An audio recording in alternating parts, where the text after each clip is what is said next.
There's a lot of advice going around targeted towards people like yourself who want to learn Webflow. I remember when I first decided that I wanted to learn Webflow, I will say I was nervous because people kept saying how steep the learning curve was and I didn't know how to code. Hell, I was still relatively new to design. But despite Webflow being a no-code tool, a lot of people kept trying to steer me away from it to use something like Framer instead, which is more designer-friendly. And recently, I've been seeing advice from people answering the question, should I learn Webflow? And there's one piece of advice that I completely disagree with and think you should absolutely ignore if you want to learn Webflow. I'll even give you 3 reasons why. But first, what is this advice that I'm against? You should learn HTML and CSS before diving into Webflow. I see this piece of advice over and over again for people who are asking whether or not they should learn Webflow. And typically the people asking this are those who have very limited or maybe even no coding knowledge. That's certainly the boat I fell into.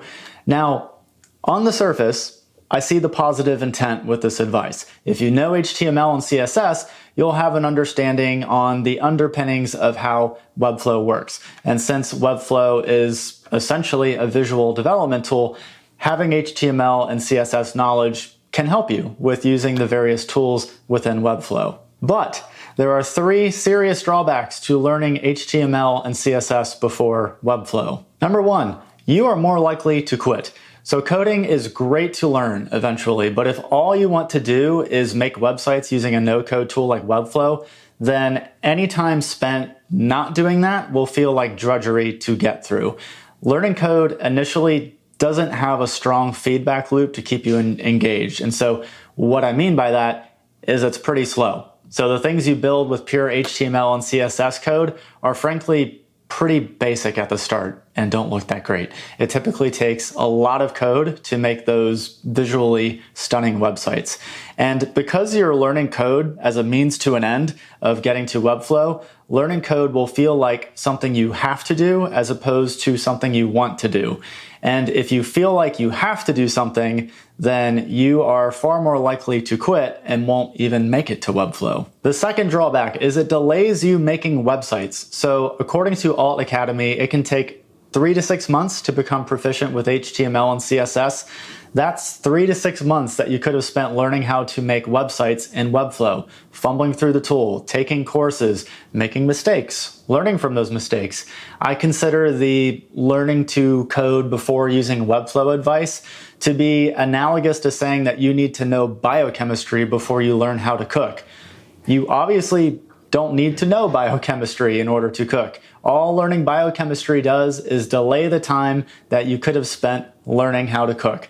So the same thing is true for coding in Webflow. The third drawback is it's redundant. Using Webflow teaches you HTML and CSS. There are free courses from Webflow University that teach you exactly what you need to know to use Webflow. And trust me when I say, these are world-class courses, not just some like humdrum basic tutorials that Webflow felt like they should put on their site. These courses have insane production value and they take you through learning Webflow within the context of building websites. And here's the thing, like the more that you get practice with Webflow and learn it, you will naturally understand HTML and CSS. All those things on the left side of Webflow, those are HTML elements. All the stuff on the right side, those are CSS attributes. So the more proficiency that you get with just using Webflow, you will gain an understanding of HTML and CSS. By learning Webflow first, it will be difficult. I won't lie. It does have a steep learning curve, but you will be doing what you want to do, learning Webflow and building websites. And because it's something that you're interested in, it's something that you're gonna stick with as opposed to learning code first. This is exactly how I learned Webflow, just diving in, taking courses, and just putting in the reps of building websites. Naturally, I would run into obstacles where something on my site wasn't looking quite right. So from there, I would try to problem solve, look up solutions, and just try to figure it out.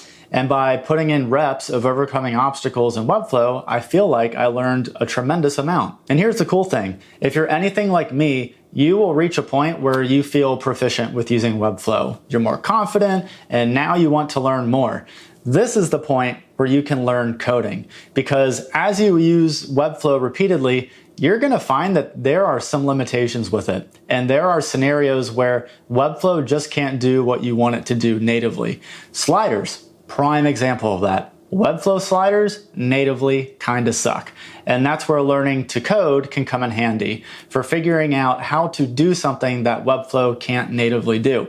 And with the help of AI tools like ChatGPT and Google Gemini, learning code for these specific situations just makes it much more easy, makes it easier and applicable. So if you want to learn Webflow, in my opinion, just dive in, get your hands dirty, and figure it out along the way. And with the help of Webflow University, you'll be able to just learn Webflow much faster than if you decided to learn how to code first. And by the way, quick caveat, if you want to learn how to code first, then by all means, do that. The main message that I want you to take from this is to do what you intrinsically want to do. Don't do what you feel like you should do based on the opinions of others. Because when you learn in a way that feels good to you, you are way more likely to stick with it. And having the ability to stick with something for a long period of time is going to always be your greatest obstacle to success. So the easier you can make the obstacle, the better your outcome will be. So with that being said, I hope you found this video to be helpful. And if you enjoyed it, definitely hit the subscribe button, and I'll see you in the next one. Take care.